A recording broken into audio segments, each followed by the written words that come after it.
Big TV ఇప్పటి వరకు చేసిన సర్వేలన్నీ అంచనాలను అందుకున్నాయి. తాజాగా ఆంధ్రప్రదేశ్ ప్రోగ్రెస్ కార్డును మీ ముందుకు తీసుకొచ్చింది బిగ్ టీవీ.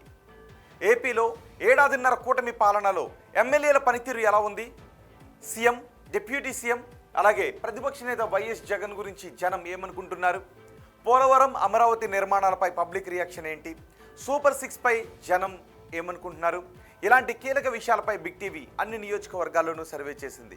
ఆ సర్వే రిపోర్ట్ను మీ ముందుంచుతోంది బిగ్ టీవీ.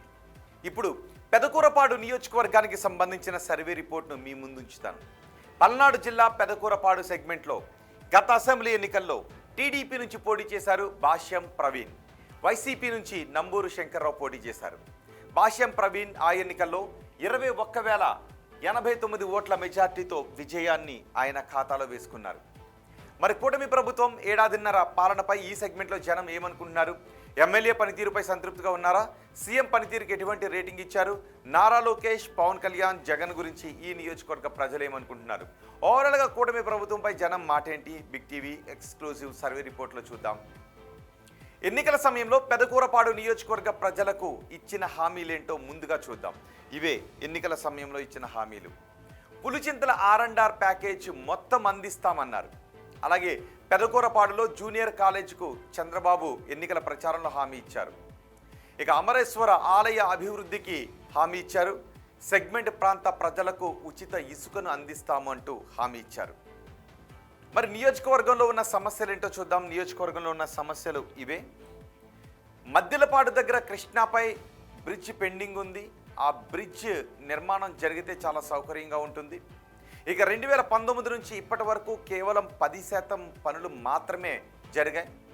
128 కుటుంబాలకు పులిచింతల R&R ప్యాకేజ్ అందకపోవడం ఇంకో ప్రధాన సమస్య. అలాగే ప్రభుత్వ జూనియర్ కాలేజ్ ఏర్పాటు చేయలేదు. ప్రభుత్వ జూనియర్ కాలేజ్ని ఏర్పాటు చేస్తామంటూ ఎన్నికల సమయంలో హామీ ఇచ్చారు.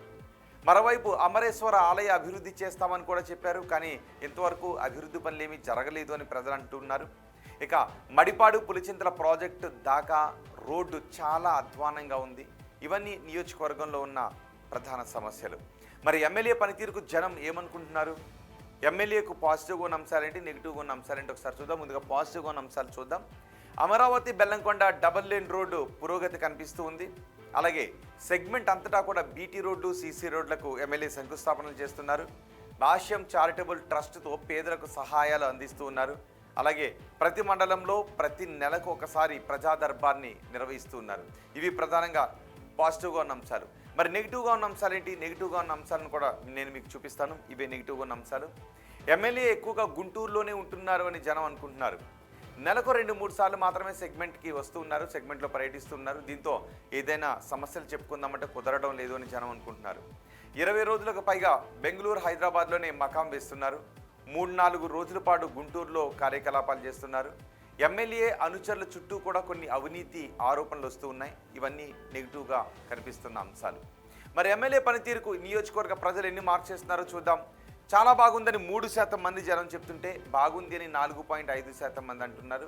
పర్వాలేదు అని 47.5% మంది జనం చెప్తుంటే బాగాలేదు అని 35% మంది జనం అంటున్నారు. అస్సలు బాగాలేదు అని 10% మంది జనం చెప్తున్నారు. అంటే 45% మంది ప్రజలు అసంతృప్తిని వ్యక్తం చేస్తుంటే కేవలం 55% మంది ప్రజలు సంతృప్తిని వ్యక్తం చేస్తున్నారు. ఇక ముఖ్యమంత్రి చంద్రబాబు పనితీరు ఎలా ఉందని అడిగితే చాలా బాగుందని 5% మంది అంటున్నారు. బాగుంది అని 15% మంది జనం చెప్తున్నారు.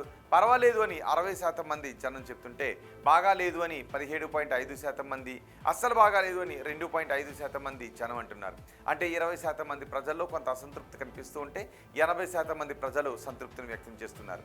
ఇక మొత్తం ప్రభుత్వ పనితీరు ఎలా ఉంది అని అడిగితే చాలా బాగుందని 7.5% మంది అన్నారు. బాగుంది అని 20% మంది చెప్పారు. పర్వాలేదు అని 57.5% మంది అంటుంటే బాగాలేదు అని 12.5% మంది, అస్సలు బాగాలేదు అని 2.5% మంది జనం చెప్తున్నారు. అంటే దగ్గరగా 15% మంది ప్రజలు కొంత అసంతృప్తిని వ్యక్తం చేస్తూ ఉంటే 85% మంది ప్రజలు సంతృప్తిని వ్యక్తం చేస్తున్నారు. ఇక ప్రతిపక్ష నేత జగన్ పనితీరుకు ఎన్ని మార్క్స్ చేస్తున్నారో చూడండి. చాలా బాగుందని 2.5% మంది అంటున్నారు. బాగుంది అని 15% మంది చెప్తున్నారు. పర్వాలేదు అని 37.5% మంది జనం చెప్తుంటే బాగాలేదు అని 42.5% మంది జనం అంటున్నారు. అస్సలు బాగాలేదు అని 2.5% మంది జనం చెప్తున్నారు. ఇక ఉప ముఖ్యమంత్రి పవన్ కళ్యాణ్ పనితీరు ఎలా ఉందని అడిగితే చాలా బాగుందని 2.5% మంది జనం అన్నారు. బాగుంది అని 7.5% మంది జనం చెప్పారు. పర్వాలేదు అని 57.5% మంది జనం చెప్తుంటే బాగాలేదు అని 27.5% మంది జనం అంటున్నారు. అస్సలు బాగాలేదు అని 5% మంది జనం చెప్తున్నారు. నారా లోకేష్ పనితీరు ఎలా ఉందని అడిగితే చాలా బాగుందని 7.5% మంది జనం అంటున్నారు. బాగుంది అని 17.5% మంది జనం చెప్తున్నారు. పర్వాలేదు అని 47.5% మంది జనం చెప్తున్నారు. బాగాలేదు అని 25% మంది, అస్సలు బాగాలేదు అని 2.5% మంది జనం అంటున్నారు. అమరావతి పనులు పూర్తవుతాయి అనుకుంటున్నారని అడిగిన ప్రశ్నకు పూర్తవుతాయి అని 20% మంది చెప్తున్నారు. కావు అని 30% మంది అంటున్నారు. కావచ్చు అని 45% మంది జనం చెప్తున్నారు. తెలియదు అని 5% మంది జనం అంటున్నారు. ఇక అమరావతి కోసం అదనపు భూసేకరణ చేయాల్సిన అవసరం ఉందా అని అడిగితే చెయ్యాలి అని 32.5% మంది అంటున్నారు. వద్దు అని 40% మంది జనం చెప్తున్నారు. చేస్తే బాగుంటుందని 17.5% మంది చెప్తున్నారు. తెలియదు అని 10% మంది జనం అంటున్నారు. పోలవరం ప్రాజెక్టు పూర్తవుతుంది అనుకుంటున్నారా ఈ టర్మ్లో అని అడిగితే పూర్తవుతుందని 17.5% మంది అంటున్నారు. కాదు అని 20% మంది జనం చెప్తున్నారు. కావచ్చు అని 55% మంది జనం చెప్తుంటే తెలియదు అని 7.5% మంది జనం అంటున్నారు. కూటమి ప్రభుత్వంలో ఉద్యోగ అవకాశాలు పెరిగాయా అని అడిగితే పెరిగాయి అని 12.5% మంది చెప్పారు. పెరగలేదు అని 45% మంది అన్నారు. పెరిగి ఉండొచ్చు అని 20% మంది చెప్పారు. తెలియదు అని 22.5% మంది జనం అన్నారు. వచ్చే ఎన్నికల్లో వైసీపీ అధికారంలోకి వస్తుందనుకుంటున్నారని అడిగితే వస్తుందని 10% మంది చెప్తున్నారు. రాదు అని 42.5% మంది అంటున్నారు. రావచ్చు అని 12.5% మంది జనం చెప్తుంటే తెలియదు అని 35% మంది జనం చెప్తున్నారు. చంద్రబాబు తర్వాత ముఖ్యమంత్రిగా ఎవరైతే బాగుంటుందని అడిగితే పవన్ కళ్యాణ్ అయితే బాగుంటుందని 10% మంది జనం అన్నారు. నారా లోకేష్ అయితే బాగుంటుందని 32.5% మంది జనం చెప్పారు. తెలియదు అని చెప్పిన వారి సంఖ్య 57.5%గా కనిపిస్తోంది. ఇవి పెదకూరపాడు నియోజకవర్గానికి సంబంధించి big TV survey report, AP progress card.